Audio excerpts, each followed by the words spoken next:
Bienvenue dans le podcast des audacieux Normands par la Caisse d'épargne Normandie. Notre objectif est simple, vous inspirer, vous donner envie d'entreprendre, bref, d'être audacieux. Nous partons à la rencontre des Normandes et Normands au parcours incroyable pour faire découvrir leur passion. Et aujourd'hui, je reçois Pauline Chétel, alias Loti. Elle s'est d'ailleurs récemment produite, Loti, au West Park Festival, dont la Caisse d'épargne Normandie est partenaire pour accompagner les jeunes talents locaux. Elle va nous partager ses tips pour développer son projet musical. Allez, go!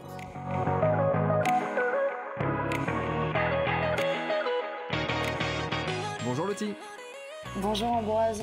L'écriture, pour toi, c'est une histoire qui a commencé tôt, puisqu'elle a commencé au collège. Comment en es-tu arrivé ensuite à la musique ? C'était en même temps que l'écriture ou c'est arrivé plus tard ? C'était en même temps. Je pense que j'ai commencé à écrire de la musique, en fait, directement. Voilà. Bon, après, j'ai toujours été une littéraire.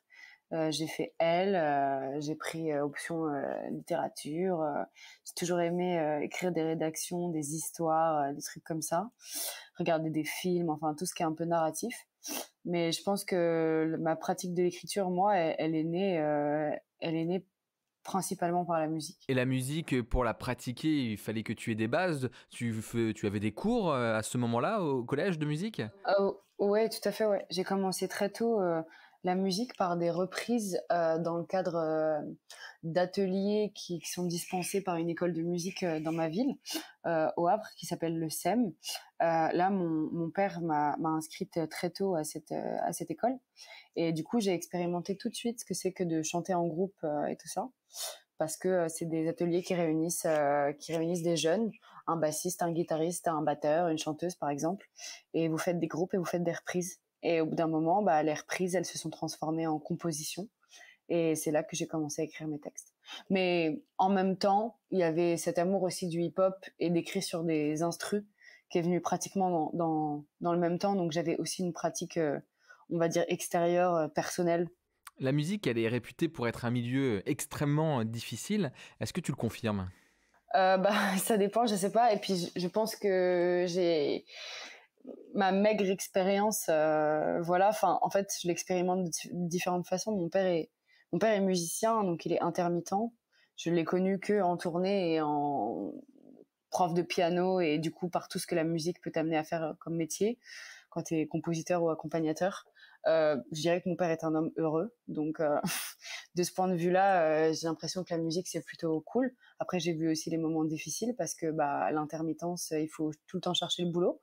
Donc en ce sens-là, d'un point de vue purement euh, vie et gagner sa vie, oui, la musique, on peut dire que c'est pas un métier facile. On est tout le temps en recherche de travail, et que c'est aussi la création qui devient notre source de financement. Donc c'est dur aussi. Mais après, au niveau du monde de la musique, du milieu de la musique, si c'est ça la question, je pense que pour l'instant, j'ai pas encore assez expérimenté le terrain pour le dire. Comme dans beaucoup de pratiques, c'est important d'être bien accompagné. Quelles aides, toi, tu as trouvées au niveau notamment local pour t'aider à aller plus loin dans tes projets musicaux ? On en a eu pas mal cette année, et on s'estime extrêmement chanceux et chanceuses. Voilà, on a monté des dossiers, ce qui prend quand même du temps et de l'énergie, et voilà.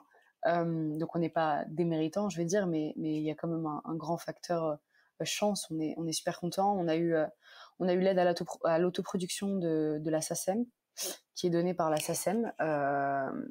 Voilà, qui peut être rétroactif après un projet, qui l'est d'ailleurs de toute façon, je crois. Il faut avoir sorti son projet et ensuite, dans les 6 mois, mais j'ai peur de dire des bêtises, mais bon, voilà. On a eu ça, on a eu une aide du phare, qui est un dispositif qui met en avant les musiques actuelles. Donc voilà, on a eu l'aide de notre ville, de la ville du Havre, qui nous a fait rentrer dans un dispositif qui s'appelle la bande des Havrais, et qui met en place des aides financières pour pouvoir partir en résidence, ou pour pouvoir financer un projet, quel qu'il soit, de n'importe quel projet artistique. Je veux dire, il faut que ce soit artistique. Donc voilà, on a eu toutes ces aides-là cette année. trop bien, ça doit en effet booster. Et d'autres choses qui boostent dans la vie d'un projet musical, il y a aussi les tremplins. Quel rôle jouent les tremplins pour ton projet, Lottie? Bah, c'est important. Cette année, on en a fait pareil, on en a fait deux. Un qui s'appelait le Buzz Booster, qui était un tremplin rap, que on n'est pas allé jusqu'au bout. Euh, voilà, mais ça nous a fait découvrir un public aussi, puisque voilà, c'était un public purement rap. Et, et voilà, c'est toujours une expérience. Tu vois tes concurrents, tu rencontres des gens, tu rencontres bah, justement d'autres projets musicaux, donc d'autres personnes. C'est toujours enrichissant. Et puis c'est toujours une performance de plus, donc c'est toujours une expérience de plus et tout, une façon de s'améliorer. Et après, on a fait le printemps de Bourges que l'on a réussi. On est parti à Bourges avec Louise, ma musicienne de scène, et pas que, et de studio aussi. Et ça, c'était une expérience incroyable et elle nous a beaucoup aidé dans le projet. Depuis, on passe à la radio. On a des dates qui tombent, qui sont dues à notre présence à Bourges. Donc voilà. Dans quel état d'esprit tu es quand tu participes à un tremplin? C'est la gagne, c'est profiter du moment présent, comment ça se passe? Bon, un peu des deux. On va pas se mentir, c'est toujours cool quand on peut s'avouer, enfin quand on peut se considérer comme ayant gagné, comme voilà. Donc ça c'est bien. Mais donc il y a un peu d'ambition forcément derrière, et c'est ce qui nourrit aussi la motivation. Mais évidemment, on fait tout ça aussi pour l'expérience. Enfin, encore une fois, faire un concert, rencontrer des gens, ça me semblait vraiment impossible il y a un an.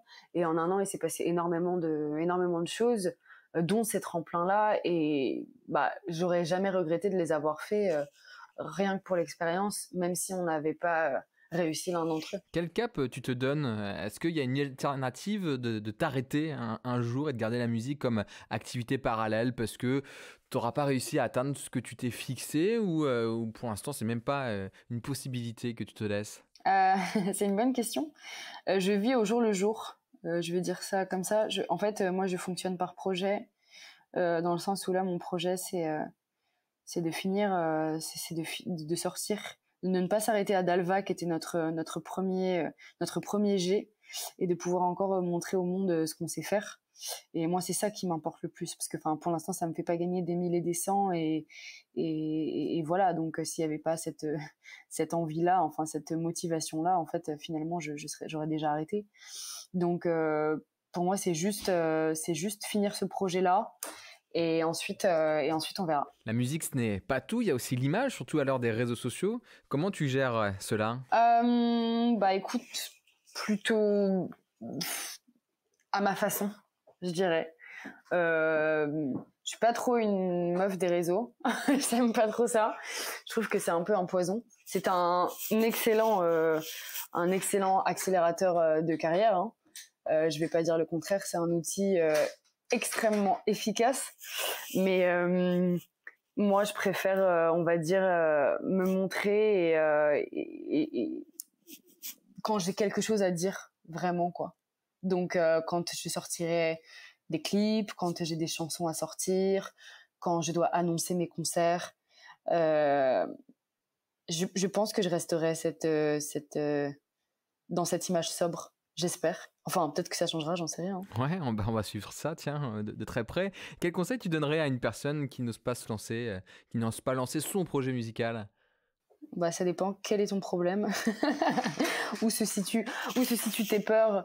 Voilà, c'est tout. Je pense qu'il y a rien de pire que de pas être fier de soi. Donc, peu importe, vas-y. Et puis, si ça marche pas, tu le regretteras 10 fois plus si tu l'as pas fait. Enfin, en tout cas, c'est comme ça que je fonctionne. Je sais qu'il y a des gens qui n'y vont pas par peur de l'échec. Moi, c'est l'absolu inverse. C'est-à-dire que si j'y vais pas, je m'en voudrais 30 000 fois plus. Donc, bah, vas-y, et puis t'as tout à gagner, en fait. Eh bien, je crois qu'on a entendu totalement ton audace dans ces mots et c'est bien le titre de ce podcast, Les Audacieux, de cette marque de la Caisse d'épargne Normandie. Je te remercie, Lottie, d'avoir passé ce court moment avec moi et d'avoir partagé ces expériences. On te suit, on te retrouve un peu partout, je suppose. Est-ce que tu peux nous dire quelques mots pour t'écouter, Lottie? Ah bah oui, vous pouvez m'écouter sur toutes les plateformes de streaming qui existent, possibles et inimaginables. Voilà, vous pouvez aller regarder les clips, vous pouvez écouter Dalva qui est sorti en octobre dernier, qui est toujours disponible. Trop bien. Merci, Lottie, encore une fois, et puis on se dit à très vite. À très vite, salut.